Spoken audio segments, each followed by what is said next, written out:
तूफानों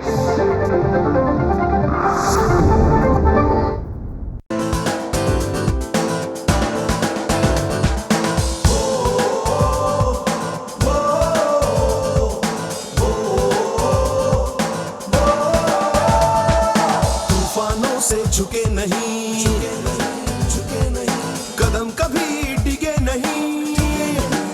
हो तूफानों से झुके नहीं, कदम कभी डिगे नहीं। राह में रुके नहीं, आसमां से बुलंदी तक, कोशिश से कामयाबी तक, कोशिश से कामयाबी तक, कोशिश से कामयाबी तक, कोशिश से कामयाबी तक, कोशिश से कामयाबी तक। नमस्कार, आदाब। मैं ज़रीना वहाब कोशिश से कामयाबी तक सीज़न 2 में आपका दिल से स्वागत करती हूँ। दोस्तों, कला किसी भाषा या कल्चर की मोहताज नहीं होती। अगर आप में कला है और आपकी लगन सच्ची है तो आपको कामयाब होने से कोई रोक नहीं सकता। और हमारे आज के मेहमान इस बात के लिए उदाहरण हैं। दोस्तों, इनका जन्म हुआ बेंगलुरु में और इनकी मादरी ज़बान है मराठी। इन्होंने हिंदी और मराठी फिल्मों में बतौर अभिनेता बखूब अपनी छाप छोड़ी है। आइए डालते हैं उनके काम पर एक नज़र। हमारे आज के मेहमान का वैसे तो रिश्ता एक मराठी परिवार से है, पर सन 1950 में इनका जन्म हुआ कर्नाटक बंगलौर में। जल्दी ही ये अपनी पढ़ाई लिखाई के लिए बंगलौर से पुणे आ गए, जहां इन्होंने अपनी शिक्षा दीक्षा प्राप्त की। यही वो जगह थी जहां से इन्हें अभिनय का शौक भी लगा। पुणे में रहते हुए ये मराठी रंगमंच से जुड़ गए और बहुत जल्द ही इन्होंने नाटकों और रंगमंच से अपनी बहुत अच्छी पहचान बना ली। सन 1983 में इन्हें पहली बार मराठी फिल्म में काम करने का मौका मिला। 10 साल बाद बॉलीवुड भी इस कलाकार की प्रतिभा से प्रभावित हुआ और फिल्म भूकंप से इनका बॉलीवुड सफर शुरू हुआ। भूकंप के बाद बॉलीवुड ने इन्हें हाथों हाथ लिया और हिंदी फिल्मों के ऑफर्स की झड़ी लग गई। फिल्म यशवंत, हसीना मान जाएगी, आक्रोश, मेजर साहब, वास्तव, बिच्छू, मृत्युदंड और गंगा जल जैसी कामयाब फिल्मों में इन्होंने विलेन से लेकर कॉमेडियन तक हर तरह की भूमिकाओं को बखूबी अंजाम दिया।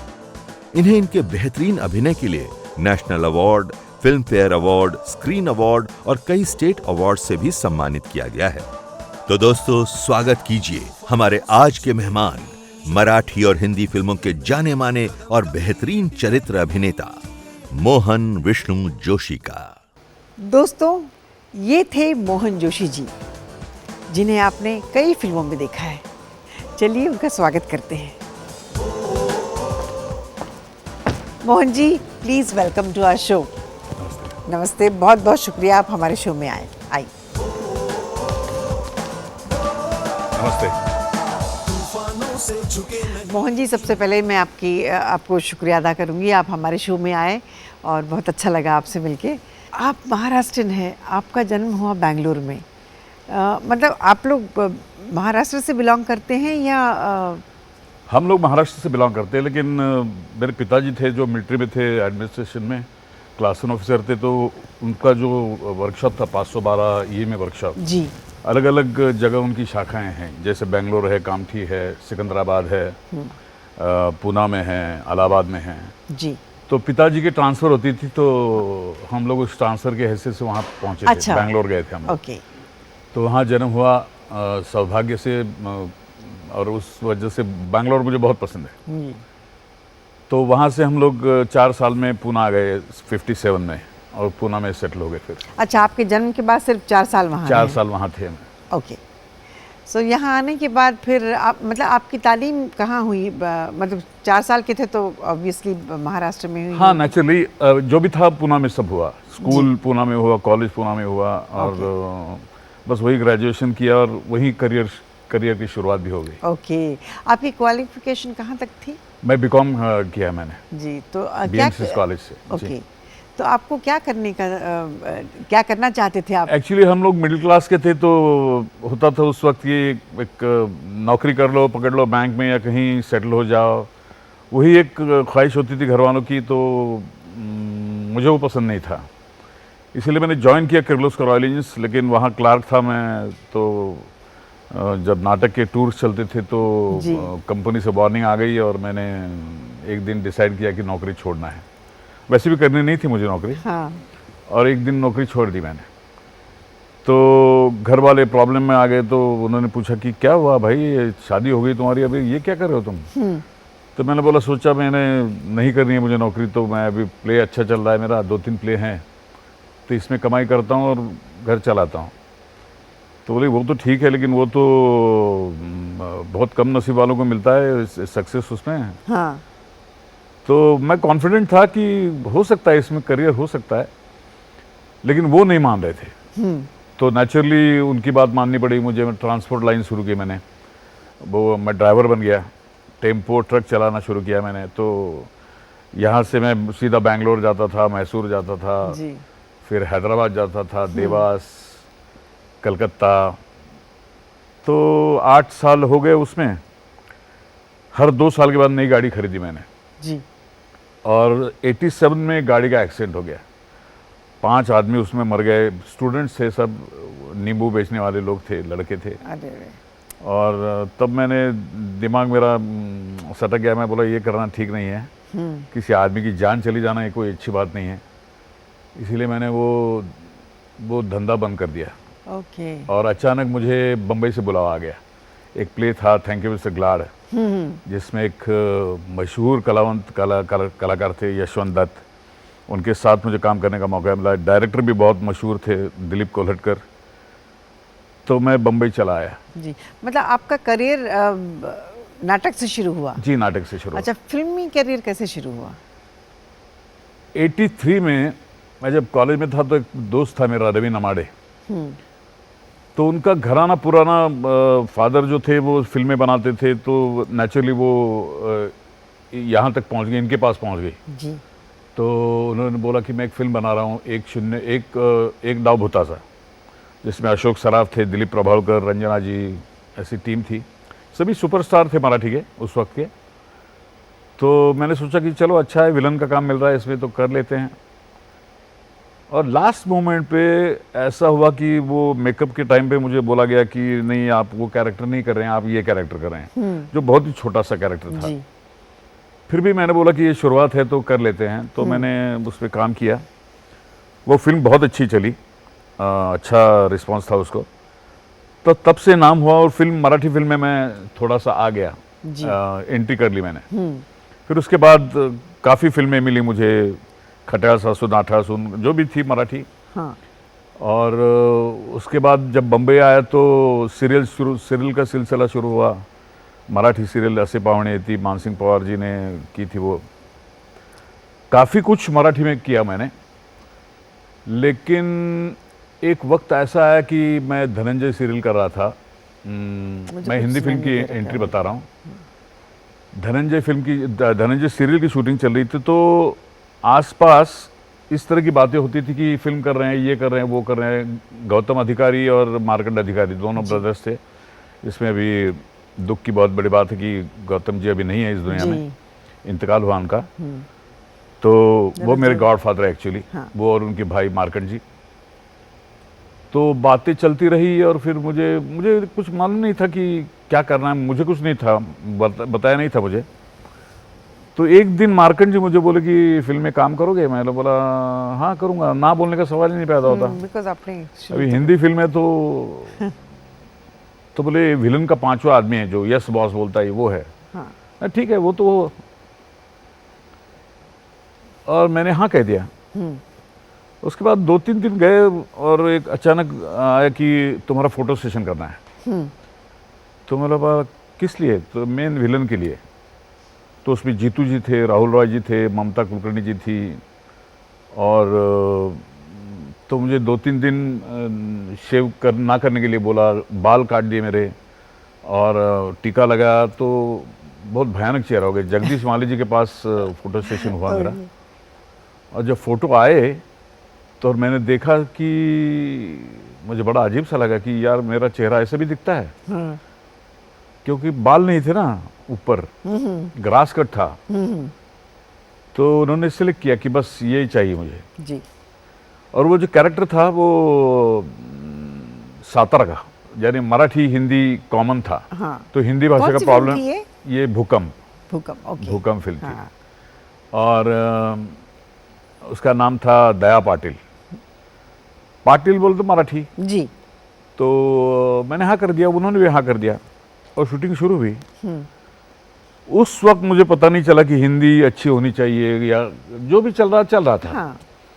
तो मैं भी हिंदी और मराठी ऐसी बात कर रहा था, तो वो अच्छा लग रहा था उस कैरेक्टर के हिसाब मतलब से। कैरेक्टर में आपको ऐसे बोलना था या आप वैसे बोलते थे? नहीं नहीं नहीं नहीं, हाँ। वो हिंदी बोलने की सवय ये नहीं थी ना, आदत नहीं थी ना। जी जी। तो हिंदी और मराठी, हिंदी आती थी एक्चुअली, मैं सीखा था। लेकिन वो हिंदी बोलना नहीं था। हाँ, बोलना नहीं आता था, या। कॉन्वर्सेशन हमेशा मराठी में रहता था। जी। तो मुझे बड़ी अड़चन हो रही थी कि मैं क्या करूं। तो बोले नहीं, ये अच्छा है, ये जो आप कर रहे हैं वो अच्छा है। जी। तो अभी ठीक है, मैं बोला। और जैसे एक 2 रील बन गई फिल्म, तो ट्रायल रखी उन्होंने। मैं और मेरी वाइफ स्कूटर पे चले गए, तो देखा तो बहुत भयानक लग रहा था वो। बड़े स्क्रीन पे चेहरा और वो सब, बाप रे बाप।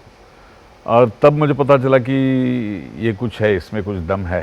हाँ। मुझ में कुछ दम है, ऐसा लग रहा था मुझे। मोहन जी, हम लोग लेते हैं एक छोटा सा ब्रेक के बाद आकर फिर आपके आगे के करियर के बारे में बात करेंगे। जी। दोस्तों, हम बात कर रहे हैं मोहन जोशी जी के साथ। हम तुरंत लौटेंगे, जाइएगा मत। कोशिश से कामयाबी तक। दोस्तों, ब्रेक के बाद आपका स्वागत है। हम बात कर रहे हैं मोहन जोशी जी से।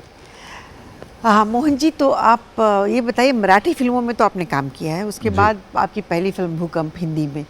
तो मराठी से हिंदी में आने के बाद आपका सफ़र कैसा रहा, आपका एक्सपीरियंस कैसा रहा, आपको कैसा लगा, उसके बारे में बताइए। भूकंप रिलीज होने से पहले मैंने कुछ 6-7 फिल्में साइन कर ली थी। जी। जैसे कि ऐलान अक्षय कुमार के साथ, पुलिस वाला गुंडा धर्म जी के साथ, इम्तिहान सनी देओल के साथ, शस्त्र या अंत उनमें से एक थी फिल्म सुनील शेट्टी के साथ।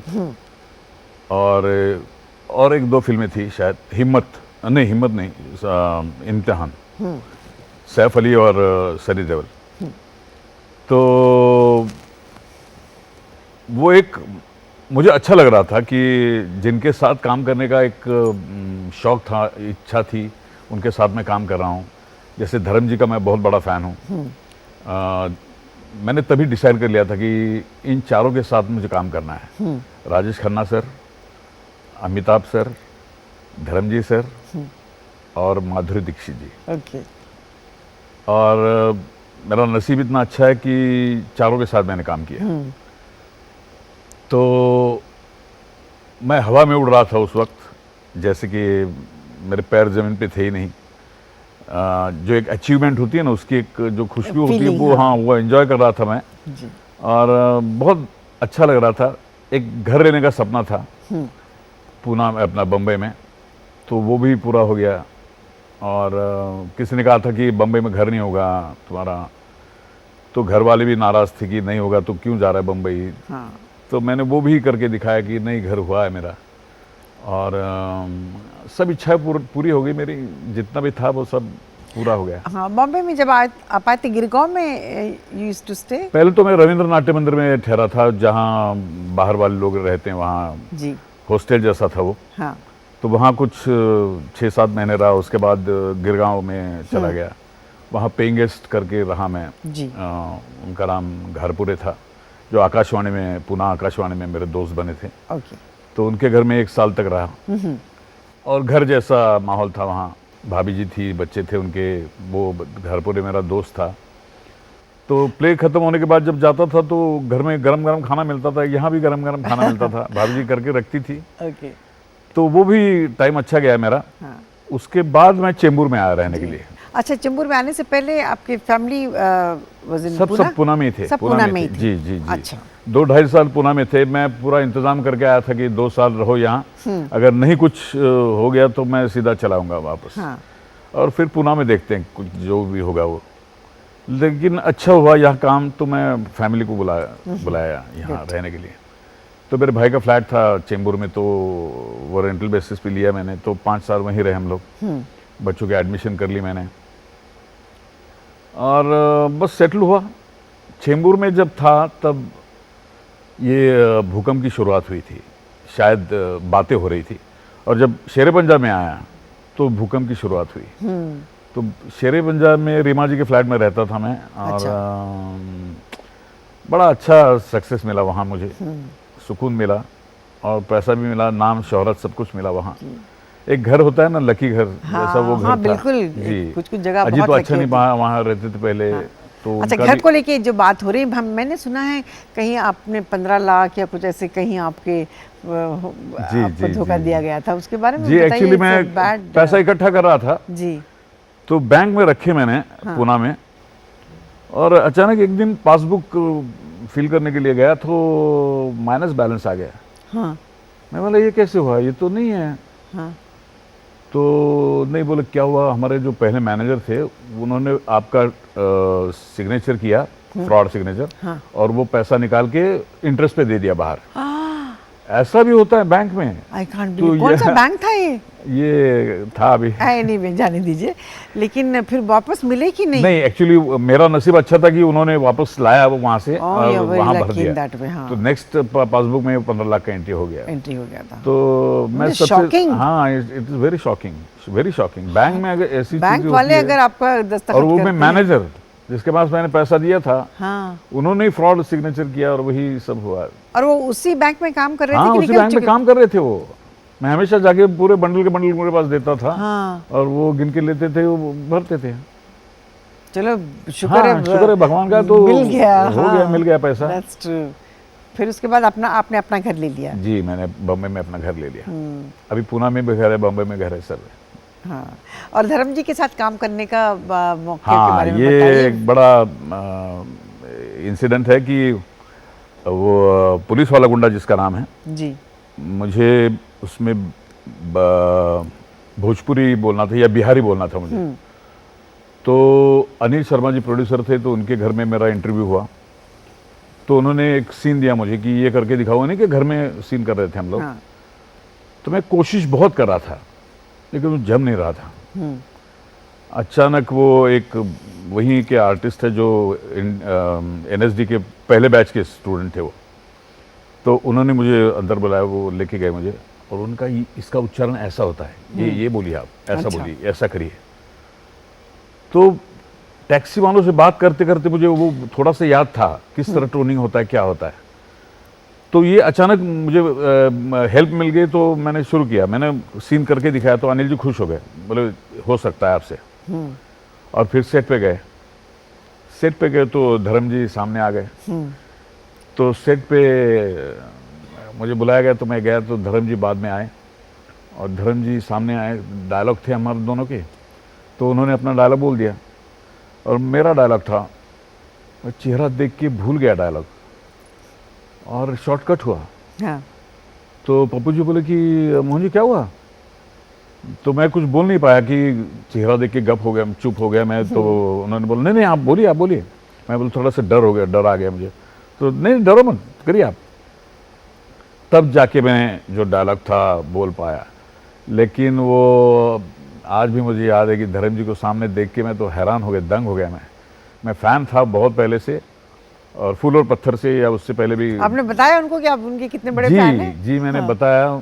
फिर मेरी माँ भी बहुत उनकी फ़ैन है, तो मैं अपनी माँ को लेके उनके घर गया। फिर वो पैर छुए, उन्होंने 2-3 बार पैर छुए, माँ का सब एंटरटेन करते रहे माँ को। फिर मुझे मेरी तरफ देखा ही नहीं, मैं और बच्चा था, सेक्रेटरी था, वो देखा ही नहीं हमारी तरफ, माँ की तरफ देखते रहे। और सब एंटरटेन उसको किया, नाच के दिखाया, सब दिखाया सब। हाँ, sweet। तो ये एक हमेशा पूछते थे माँ जी कैसी हैं, माता कैसी हैं। तो अभी तक तो ठीक है माँ। तो उनके हॉल में सिर्फ माँ का फोटो है, बाकी किसी का फोटो नहीं है। हाँ। सिर्फ माँ का फोटो है। तो माँ को बहुत मानते हैं। हाँ, इसीलिए इसीलिए वो, That's so nice। हाँ ठीक है। अच्छा, ये तो ही धर्म जी की बात। और आपने राजेश खन्ना जी के साथ भी काम किया। जी। उनके साथ एक्सपीरियंस कैसा रहा बताइए। और कौन सी फिल्म थी वो फिल्म का नाम नहीं याद आ रहा है, वो फिल्म रिलीज भी नहीं हुई। ओह। लेकिन काम करने का मौका ज़रूर मिला मुझे। तो मैं तो हैरान हो गया, दंग हो गया। मैं बोला अभी जाऊँ तो उनका स्टाइल वो अजीब था ना, वो क्या यंग एज में तो उनकी फिल्में देखा करते थे हम लोग कि सच्चा झूठा, दुश्मन, ये वो सब फिल्में थी। तो मैं बोला वो देखना था मुझे कैसे स्टाइल करते क्या करते वो, लेकिन वो सीन वैसा नहीं था। हाँ। तो डायरेक्टर ने इंट्रोडक्शन कर दिया। तो जिस दिन शूटिंग था उस दिन मेरा प्ले भी था रात को 8 बजे। तो मैंने फाइट मास्टर से पहले बोल के रखा था कि मुझे 6 साढ़े 6 बजे छोड़ देना, प्ले जाना है, प्ले के लिए जाना है मुझे। तो बोला हाँ छोड़ देंगे। सब दोस्त थे ना, काफ़ी फिल्में कर चुका था मैं। जी।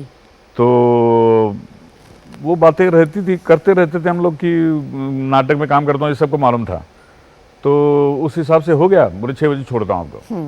तो 5:30 बजे 6 बज गए, 6 बजे छोड़ दिया उन्होंने और मैं बाहर आ गया मेकअप निकाल के। तो मेरी गाड़ी खड़ी थी, उसके बगल में खन्ना साहब काका खड़े थे। तो मैं बोला अभी उसे क्या बोलते सपोर्ट लेके खड़े थे। तो मुझे बड़ा अजीब लगा कि प्लीज़ एक्सक्यूज़ मी, मुझे जाना है। हाँ। तो मैं वेट करता रहा, 10 मिनट गए, 15 मिनट गए, देखा तो काका मेरे गाड़ी पे डिक्की पे बैठ गए। अच्छा। हाँ, और डायरेक्टर से बात कर रहे थे, सामने कोई आदमी था। तो डायरेक्टर की बात कर रहे थे, शायद डेट्स की बात होती थी। तो मैं बोला ये तो कुछ गड़बड़ हो गया। फिर 10 मिनट रुका मैं, फिर फाइट मास्टर बाहर आया। मैं बोला क्या हुआ मोहन जी, गए नहीं आप? वो देखो गाड़ी पे बैठे हैं, कमाल कर रहे हैं आप लोग। अरे बोला तो काका इनको जाना है। यार काका को काका बोले आप लोग। होता है ना कि कोई आदमी मेरे सामने अगर बोले उनको तो अच्छा नहीं लगता ना। तो लेकिन उनका दोस्ताना होता है ना, तो ठीक है। तो उन्होंने देखा जाना है इनको। अरे जोशी साहब मुझे माफ़ कर दीजिए, आप मुझे बोले होते तो मैं उठता, खैर जो भी था। हाँ। मेरी आंखों में आंसू आ गए, सच बोलता हूँ। एक जमानत देखा है मैंने उस आदमी का, सुपरस्टार। और उसी आदमी को मेरी माफ़ी मांगते हुए मुझे अच्छा नहीं लगा, वो बहुत बुरा लगा मुझे। मैं बोला वो अगर प्लेन नहीं होता उस दिन तो काका जी गाड़ी पे बैठे रहते थे, मैं उन्हें डिस्टर्ब नहीं करता था।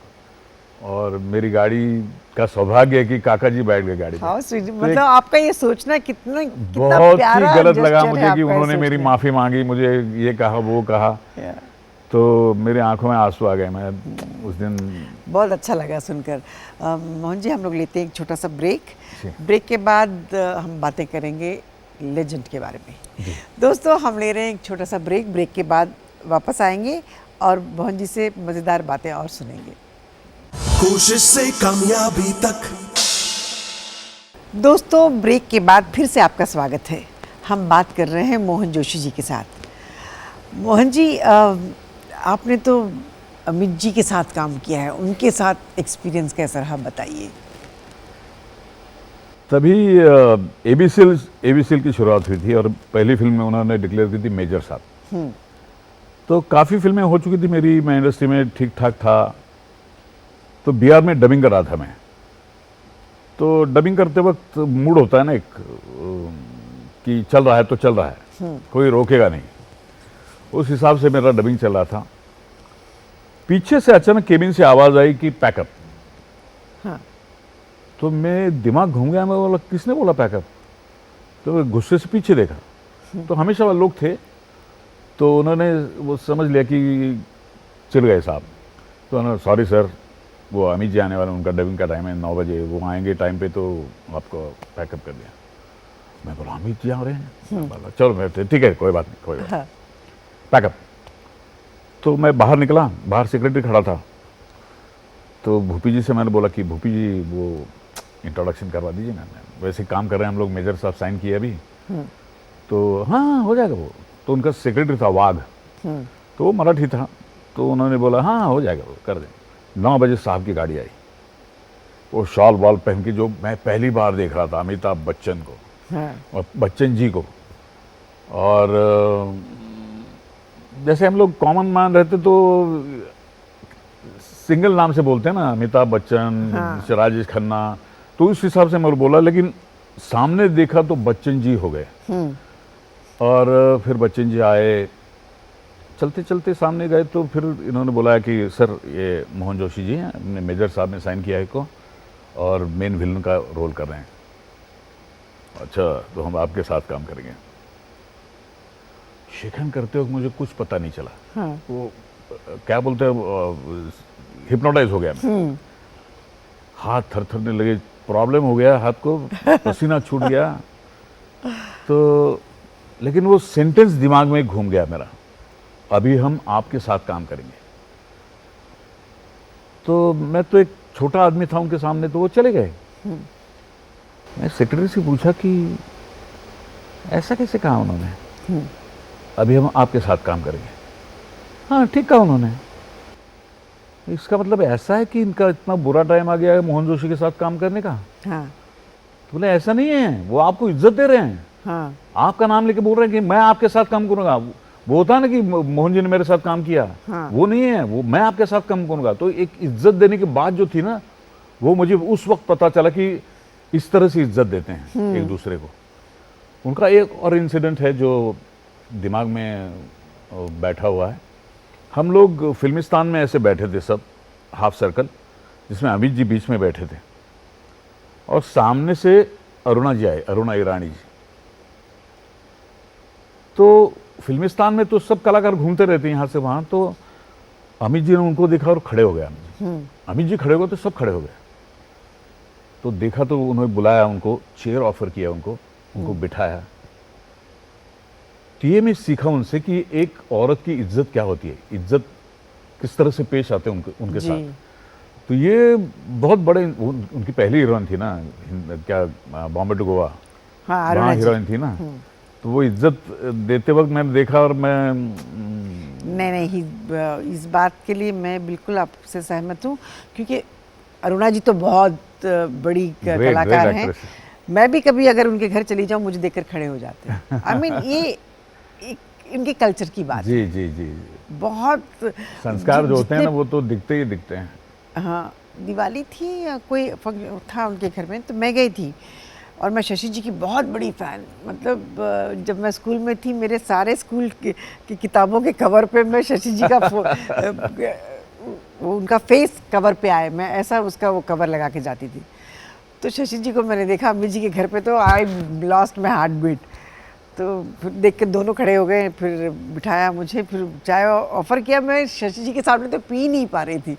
तो अम्मी जी बहुत मतलब एक बड़े लोगों का, बड़े कलाकारों का, उनकी आगे के आर्टिस्ट चाहे वो छोटे हो या बड़े हो, उनको ट्रीट करने का उनका तरीका ही बिल्कुल अलग होता है। इससे उनकी पता चलती है, उनके बैकग्राउंड, उनकी अपब्रिंगिंग।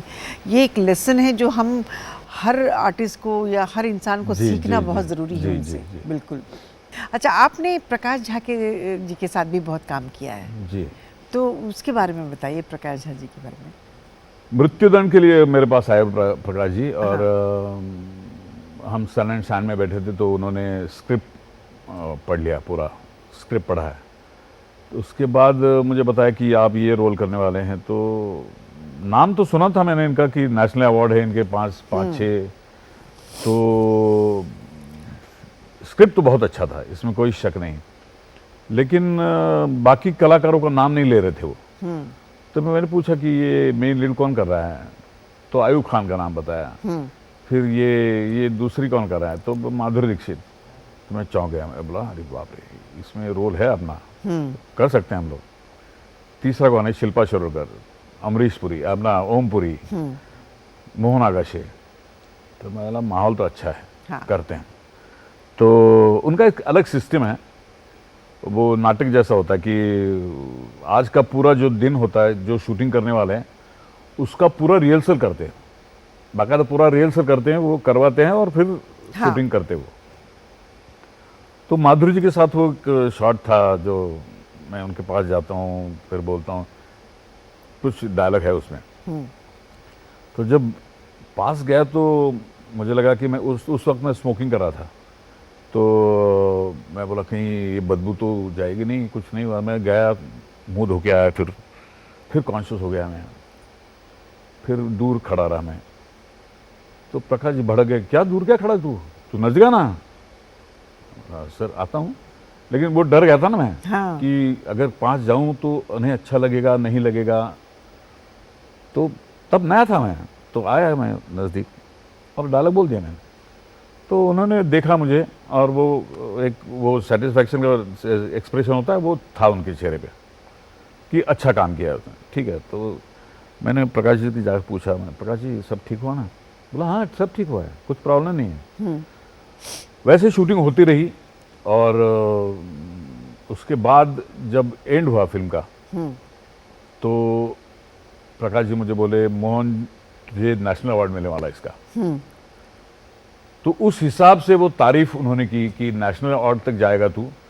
नेशनल अवार्ड दोनों को मिला, माधुरी दीक्षित को और प्रकाश जी को। मुझे नहीं मिला वो, ओके। लेकिन मुझे फिल्म फेयर अवार्ड मिला उसका। और उस वक्त दो अवार्ड मिले थे, मराठी में एक मिला था और इसमें मिला था मृत्युदंड में। ओके। तो अमरीश पुरी बैठे थे वहाँ, अवार्ड लेके मैं आ गया। तो ओमपुरी जी, ओमपुर नहीं, अमरीश पुरी जी अवार्ड फंक्शन। अच्छा अवार्ड फंक्शन पे, ओके। तो काफी काम किया था हम दोनों ने। हाँ। तो मुझे बोला अरे हमारे लिए कुछ छोड़ा कि नहीं भाई तुमने, सब लेके आओगे साथ। तो एक वो मजे का माहौल था, हम दोनों की दोस्ती भी थी अच्छी और मुझसे काफ़ी बड़े थे वो और सीनियर भी थे। तो मैं जब भी सिगरेट पीता था पीछे से आके सिगरेट निकाल के रखते थे, नहीं पीना अच्छा नहीं है ये। अभी मैंने छोड़ दिया सिगरेट पीना, काफ़ी 2 साल 2.5 साल हुए, लेकिन ये इस तरह का माहौल था वो। तो माधुरी के साथ मृत्युदंड में काम किया, तब आपकी इच्छा पूरी हो गई जी। और उसके बाद और भी कोई फिल्म में काम नहीं किया? नहीं कोई। अच्छा, एक ही आपने एक ही फिल्म में काम किया? सिर्फ मृत्युदंड। लेकिन फिल्म फेयर हम तीनों को, शबाना जी को मिला, माधुरी जी को मिला, मुझे भी मिला, तीनों को फिल्म फेयर अवार्ड मिला। ओके। फिर आपको नेशनल अवार्ड किस फिल्म के लिए मिला था? वो मराठी फिल्म के लिए, घराबाहेर। घराबाहेर, ओके। तो घराबाहेर। उसके बारे में बताइए, नेशनल अवार्ड के बारे में। उसमें रीमा जी थी, मैं था, डायरेक्टर थे संजय सुरकर जी। और फिल्म अच्छी बनी, पॉलिटिकल बैकग्राउंड थी उनकी। सचिन था उसमें, सचिन खेड़ेकर। सोनाली कुलकर्णी थी सीनियर जी। और काफ़ी स्मिता तवड़कर थी। और अच्छा लोकेशन था, अच्छा शूटिंग हुई, अच्छा स्क्रिप्ट बहुत अच्छा था। मोहन जी, हम लेते हैं एक छोटा सा ब्रेक। दोस्तों, हम बातें कर रहे हैं मोहन जी से, लेते हैं एक छोटा सा ब्रेक और ब्रेक के बाद उनसे जानेंगे उनके नेशनल अवार्ड के बारे में। कोशिश से कामयाबी तक। दोस्तों, ब्रेक के बाद आपका स्वागत है। नेशनल अवार्ड मिलना हर आर्टिस्ट का एक सपना होता है, जो इनका सपना पूरा हुआ है मोहन जी का। चलिए सुनते हैं उन्हीं की ज़बानी। हाँ मोहन जी, आप नेशनल अवार्ड के बारे में बताइए। तो घराबाहेर जो फिल्म थी, संजय सुरकर उसके डायरेक्टर थे और विजय कोड़ेकर उसके राइटर थे जी। तो उसमें एक पॉलिटिकल लीडर का रोल था मेरा, जो कि रिजर्वेशन चेंज होने के बाद उसको लगता है कि कहीं हाथ से ये सीट छूट ना जाए, इसलिए बहू उसकी जो होती है वो पॉलिटिक्स में है नहीं, फिर भी ज़बरदस्ती उसे खड़ा करता है वो जी। और वो एंड में जाके पंगा लेती है इससे, अपने ससुर जी से। अच्छा। कि भाई ये काम नहीं, मुझे नहीं कर सकती, मैं नहीं कर सकती, सच्चाई के रास्ते पे मैं चलूंगी, ये डबल डुप्लीकेट काम होता है, ये नहीं करूंगी मैं। और फिर उसको घरा बाहर निकलता है, तो घरा बाहर है वो। अच्छा। उसमें नेशनल अवार्ड मिला था। और इस साल मुझे काफ़ी अवार्ड्स मिले, जिससे एक नेशनल अवार्ड भी है, संगीत नाटक अकादमी अवार्ड भी मिला मुझे, विष्णुदास भावे अवार्ड मिला मुझे, राजा परांजपे जीवन गौरव अवार्ड मिला मुझे, That's good. बाल गंधर्व अवार्ड मिला मुझे। चारों प्रेस्टिजियस अवार्ड्स हैं। एंड फिल्म फेयर तो मिला? फिल्म फेयर तो मिला, स्क्रीन मिला, सब मिले अभी। आप किसी एक बड़ी संस्था के अध्यक्ष भी हैं, उसके जी। बारे में कुछ बताइए। ये नाट्य परिषद कहते हैं इसे, अखिल भारतीय मराठी नाट्य परिषद, जी। जिसका मैं 13 साल से प्रेसिडेंट हूँ। अभी मेरे टेन्योर खत्म हो रहा है 30 तारीख को जी। और इसके बाद मालूम नहीं मैं इलेक्शन लड़ूं ना लड़ूं, लेकिन काफ़ी काम किया मैंने उसका। वो थिएटर जो बंद पड़ा था जी, वो थिएटर का काम पूरा किया। वो थिएटर 7 साल से, शायद 2005 को चालू किया, आज 18 कितने हो गए, 13 साल हुए। 13 साल से चल रहा है थिएटर, यशो नाट्य मंदिर। और बाकी बैकस्टेज वर्कर्स के लिए काम किया, पेंशन का काम किया, जो बूढ़े कलाकार है उनका मेडिकल का काम किया। that's nice. काफ़ी हम लोगों ने काम किया। हाँ, अब मैं ये जानना चाहूँगी कि ऐसी क्या बात है जो 2004 के बाद आपने ज़्यादा हिंदी फिल्मों में काम नहीं किया, या हिंदी फिल्मों में बिल्कुल काम नहीं किया, उसकी वजह क्या थी? मैंने देखा कि मेरी क्रिएटिविटी ख़त्म हो गई अभी। मैं अपने आप को दोष देता हूँ, हिंदी इंडस्ट्री को नहीं दोष देता हूँ, इसलिए कि मैं अभी नहीं कर सकता, बस काफ़ी हो गया काम, विलन का काम काफ़ी हो गया। तो मेरे दिमाग में आ गया। एक दिन क्या हुआ, सुबह 7 से 2 शिफ्ट थी हाँ। और 2 से 10 एक शिफ्ट थी। तो सुबह एक हमारी सीनियर आर्टिस्ट है जो मुख्यमंत्री चीफ मिनिस्टर थी, और मैं गुजराल विलन, मैं उनके बंगले में जाता हूँ, उनको ढोस भरता हूँ, वापस चला जाता हूँ। 2 से 10 वही हुआ। एक और सीनियर आर्टिस्ट जो मुख्यमंत्री है, मैं गुजराल, मैं फिर जाता हूँ। वो कपड़े सेम नहीं थे, बस उतना ही, बाकी कपड़े चेंज हुए, सब गेटअप चेंज हुआ, लेकिन वही सैचुरेशन पॉइंट था कि मैं छोड़ने पे मजबूर हो गया इंडस्ट्री। बस मेरे लिए कुछ अच्छा, ये काम नहीं आपका हुआ। अपना डिसीजन था कि मुझे काम नहीं करना? आपने अनाउंस किया था इस बात को? नहीं, अनाउंस नहीं किया, लेकिन मैंने कभी किसी ऑफर को एक्सेप्ट नहीं किया मैंने। लेकिन क्यों ऐसा किया आपने? नहीं लेकिन करना कुछ ऐसा ऑफर आपको जो काम अपने आप को सेटिस्फैक्शन नहीं देता वो नहीं करना है मुझे, क्योंकि मैं स्टेज से हूँ, जुड़ा हुआ हूँ। हाँ, तो स्टेज से ये बातें होती हैं। अच्छा, आपने ना बोलने के बाद कोई ऐसा रोल है जो जिसको ना कहने के बाद आपको बुरा लगा हो कि अरे मैंने काश कर लिया नहीं, होता? नहीं, ऐसा कुछ भी नहीं है। ऐसा कुछ नहीं है? हाँ, कुछ भी नहीं है। नॉर्मल रोल आते रहे और मैं ना बोलता रहा, लेकिन वो कुछ खास हुआ ऐसा कुछ नहीं है, इसलिए मैंने अच्छा, छोड़ दिया। स्वामी समर्थ महाराज की भूमिका में आपने किया, उसके बारे में बताइए।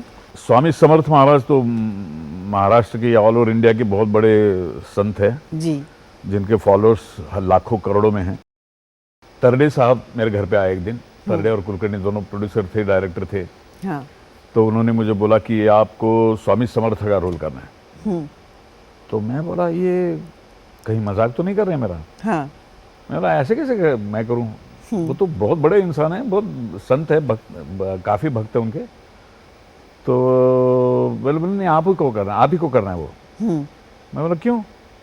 नहीं, हमें अच्छा एक्टर चाहिए, तो दिखने वाला नहीं चाहिए। मैं नहीं चाहिए, दिखने वाला नहीं चाहिए। वो मेकअप करने के बाद शायद आप दिखेंगे, शायद। मैं बोला क्या हुआ, एक बार काम करते हैं, मतलब मेकअप करके देखते हैं, अगर सही लगा तो करते काम, नहीं तो नहीं, ये पहले बोलता हूँ।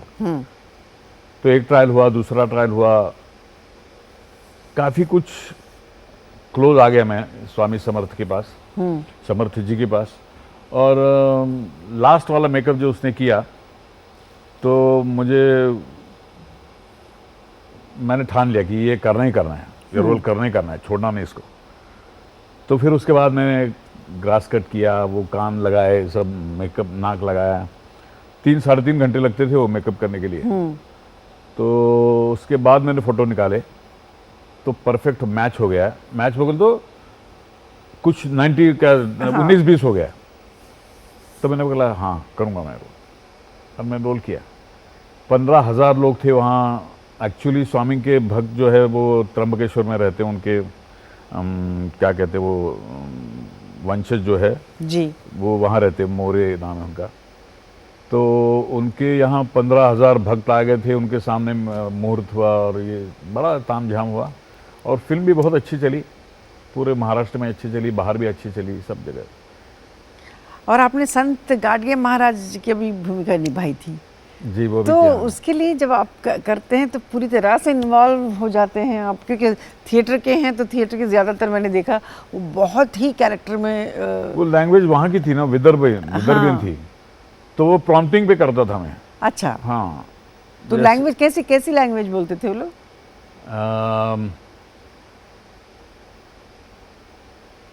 आता करून राहिलो ना मी, काय तुम करून राहिले, ये टोन है वो ओके। वहाँ का। तो वो इस तरह से बोलते थे। तो मैंने बोला कि उनका भाषण जो है, तू बोलता जा मैं बोलता जाता हूँ, और इस तरह से फॉलो किया। पूरा लंबा था उनका तो भाषण। तो बाद में इधर उधर जाता था कैमरा, पब्लिक के ऊपर, कहीं पेड़ के ऊपर से नीचे आता था, कुछ भी होता था, तो मैं डायलॉग मैनेज कर लिया। अच्छा, अब ये हिंदी और मराठी के अलावा आपने और कई लैंग्वेजेस में काम किए हैं। तो मैंने जीवन युद्ध मिथुन जी के साथ काम किया था। राखी जी थी उसमें, जयप्रदा जी थी। हाँ। और वही फिल्म पार्थो घोष अनिल गांगुली शायद थे। फिर वही फिल्म बंगाली में की। अच्छा, तो बंगाली में वैसे किया मैंने। और साउथ इंडियन लैंग्वेज में भी किया है? नहीं, साउथ इंडियन मोक्ष की, वो कन्नड़ा में, कन्नड़ा में, हाँ, मोक्ष की जी, जिसमें उधर के कलाकार थे और मैं अकेला ही था जो यहाँ से बम्बई से बुलाया गया था। हाँ। तो वो कन्नड़ी तो मैं थोड़ा बहुत जानता था, लेकिन वो हाँ, you're from Bangalore, हाँ, लेकिन वो वो सामने रख के बोलता था मैं। ओके सो मराठी में लिखता था कन्नड़ा और वो बोलता था मैं। That's so nice. हाँ, भोजपुरी वैसे करता था, लेकिन वो ठीक नहीं है ना, वो लुक शिफ्ट होता है, तो मैं याद करके बोलता हूँ। लेकिन कन्नड़ा तो बहुत मुश्किल है बोलना, जी बहुत मुश्किल है, बहुत क्योंकि मुश्किल इतना है। फास्ट बोलते हैं पल्ले नहीं पड़ती समझ में नहीं बात। आता, वो जी। तेलुगु सब पता नहीं चलता। अच्छा मोहन जी, आपने शादी, आप बहुत यंग थे जब आपने शादी कर ली थी, तो उसके बारे में मतलब आपका एक्सपीरियंस और आपकी फैमिली के बारे में कुछ बताएं। मैं और वो मेरी वाइफ, हम साथ साथ में एक पूना में वाड़ा संस्कृति है ना, एक 7-8-10 घर होते हैं उसके अंदर, तो वो वाड़ा में रहते थे हम लोग। एक घर छोड़ के उनका घर था, तो बचपन से हम साथ में थे। अच्छा। वो 5-6 साल की, मैं 7 साल का, तब से हम आज तक, आज 43 ईयर्स हुए शादी को, जी। लेकिन अभी भी है घर में, सब अच्छा है। That's good. तो ऊपर वाले की देन है। और 2 बच्चे हैं मेरे, एक बेटी है जी। जो बैंगलोर में पढ़ती है, पढ़ती नहीं रहती है, और एक बेटा है जो मेरे साथ रहता है यहाँ। अच्छा। दोनों पोस्ट ग्रेजुएट किए हुए हैं, दोनों वो भाषा में, लैंग्वेज में है लड़की, और बेटा आर्किटेक्ट इंटीरियर में है। तो दोनों भी अपनी अपनी जगह खुश है। और आपने बेटा और बेटी के नाम पर एक गौरी नाटक, नंदन। हाँ गौरी गौरी नंदन नंदन के नाम पे एक संस्था खुली है, जी। एक नाटक। हाँ इंस्टीट्यूट खोली थी मैंने, नाटक प्ले करता था मैं, जी जी। गौरी नंदन। 3 प्ले किए हम लोगों ने, हाँ हाँ। लेकिन मैं प्ले में था तो इसको प्रोड्यूसर बना दिया मैंने, वाइफ को। वाइफ को। तो मैं इंटरफेयर बहुत करता था उसमें, कि ये मत करो, वो करो, क्योंकि काफ़ी प्ले किए थे मैंने। तो उसने बोला तुम्हारा इंटरफेयर नहीं चाहिए मुझे, तो बंद कर दिया हमने। अच्छा, अभी वो संस्था नहीं है? नहीं, वो नहीं। ओके। 3 प्ले किए उसमें। हाँ हाँ, दैट्स नाइस। आप नटखट के बारे में कुछ बताइए। जी, ये किताब मैं लिखने वाला नहीं था, हाँ ये एक्चुअली ऑटोबायोग्राफी है, जी। लेकिन वो मेरा दोस्त था एक जैन बेंद्रे, वो और मेरी वाइफ दोनों पीछे पड़े मेरे कि तुम्हारे इतने सारे एक्सपीरियंस है, इतना सारा एक्सपीरियंस है, इतने सारे घटनाएं तुम्हारी लाइफ में हुई है, तो लिखो इसके बारे में। तो बोला यार मजाक कर रहे हो तुम लोग, मेरा कौन पढ़ेगा, कुछ होता है ना, नाम ही नहीं कुछ, तो पढ़ेगा कौन। तो नहीं यार ऐसा मत कर, तुम लिखो ना। तो उसने पॉइंट्स निकाले, ये सीन वो सीन लाइफ में, ये सीन वो सीन वो सीन वो सीन, ट्रांसपोर्ट के निकाले, कुछ फिल्मों के निकाले, ये निकाले वो निकाले। फिर उसके बाद मुझे लगा कि ये कुछ है, इसमें कुछ दम है। ओके। तो फिर रिकॉर्डिंग करते थे, मैं बोले जाता था और वो रिकॉर्डिंग होता था। फिर रिकॉर्डिंग के बाद मेरा दोस्त जयंत, उसने लिखना शुरू किया, वो किताब आ गई, उसकी अभी 3री या 4थी कॉपी निकल रही है। ओके। अच्छा ये बताइए, आपने जब अपनी आत्मकथा लिखी है तो उसका नाम नटखट क्यों रखा आपने? क्योंकि मैं नट भी था, और खट बोलते हैं, आप जानते हैं ना खट? नहीं नहीं, नहीं। अभी खट बोले गुस्सा तो गुस्सा वाला, हाँ, गुस्से वाला। मैं ड्राइवर था ना, तो हाँ। गुस्सा ज्यादा आता है जल्दी, तो किसी ने आरे कहा तो मैं कारे कहता हूँ। अच्छा। हाँ, ये होता है ना, तो Okay. वो था But मेरा it's a very reputation। cute name, जो भी नटखट, बहुत अच्छा प्यारा सा। हाँ, तो नटखट भगवान श्री कृष्ण का नाम है, उसका नाम मोहन भी है, जी। मेरा नाम मोहन है, तो नेचुरली नटखट अच्छा लगता है, जुड़ जाता है वेरी उससे। नाइस। या तो ऐसा वो लॉजिक है उसका। Good good good good. तो इसको रिलीज कर दिया ना आपने? जी, अभी 5वीं कॉपी आ रही है उसकी। Very good. लेकिन मोहन जी, आपने मतलब हिंदी को बिल्कुल बाय बाय कर दिया आपने, लेकिन मराठी फिल्में तो कर रहे हैं ना? हाँ, मराठी फिल्म में कर रहा हूँ आज। कि ये ऐसे पार्शलिटी क्यों? नहीं, क्या है कि मराठी में अलग अलग कैरेक्टर मिलते हैं, पॉजिटिव कैरेक्टर भी मिलता है ना, मुझे वो हिंदी में नहीं मिल रहा था। अच्छा, वो मोनोटोनस हो रहा था आपको? मोनोटोनस हो गया वो सब, तो इसीलिए मैं यहाँ आके अपना मन रिझाता हूँ। जी। अच्छा, अभी मराठी फिल्मों में आजकल बहुत बदलाव आ रहा है, अच्छा बदलाव आ रहा है, तो आपको कैसा लग रहा है? जब आपने काम शुरू किया था उस वक्त बेटर था मराठी इंडस्ट्री की, अब बेटर नहीं, है? आज की मराठी फिल्म इंडस्ट्री अच्छी है, पहले भी अच्छी थी। हाँ। लेकिन उस हिसाब से थी अच्छी, वो तमाशापट जिसे कहते हैं वो था, लेकिन अब क्लासिक सब्जेक्ट आ रहे हैं, अभी मराठी में क्लासिकल सब्जेक्ट आ रहे हैं। तो जैसे सैराट बहुत अच्छी चली, 100 करोड़ का बिजनेस किया उसने। बिल्कुल। ये अभी बॉयज़ फिल्म बनी, उसका एक अलग सब्जेक्ट है, उसका कुछ 20 करोड़ हुआ बिजनेस। मेरी अच्छा। जोड़बंद था, वो 17 करोड़ हुआ। Very good. तो अभी काफी सब करोड़ में हिसाब हो रहा है। हाँ हिसाब हो रहा है बिल्कुल, सब। आजकल तो बिजनेस है मराठी एक्चुअली। में। देखा जाए तो एक फिल्म इंडस्ट्री, फिल्में जब पहले बनती थी एक कला के रूप में बनती थी, आज बिजनेस के तौर से बन रही हैं। चलिए, बदलाव तो हर जगह आ रहा है जी। हाँ, चलिए, लेकिन मोहन जी आपसे बात करके बहुत बहुत बहुत अच्छा लगा। समय अब हमारा ख़त्म होने को आ रहा है। आपके बाजू में एक किताब रखी हुई है, उस पर आप एक साइन कीजिए और अपने दर्शकों के लिए एक छोटा सा मैसेज अगर आप लिख सकते हैं तो बहुत अच्छा लगेगा।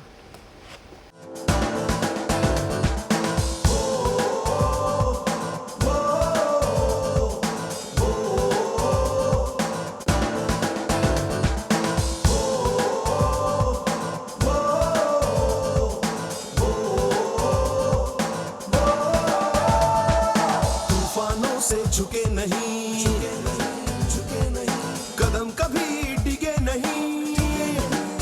ओ तूफानों से झुके नहीं, कदम कभी डिगे नहीं। राह में रुके नहीं, आसमां से बुलंदी तक, कोशिश से कामयाबी तक, कोशिश से कामयाबी तक, कोशिश से कामयाबी तक, कोशिश से कामयाबी तक, कोशिश से कामयाबी तक, कोशिश से कामयाबी तक, कोशिश से कामयाबी तक, कोशिश से कामयाबी तक, कोशिश से कामयाबी तक।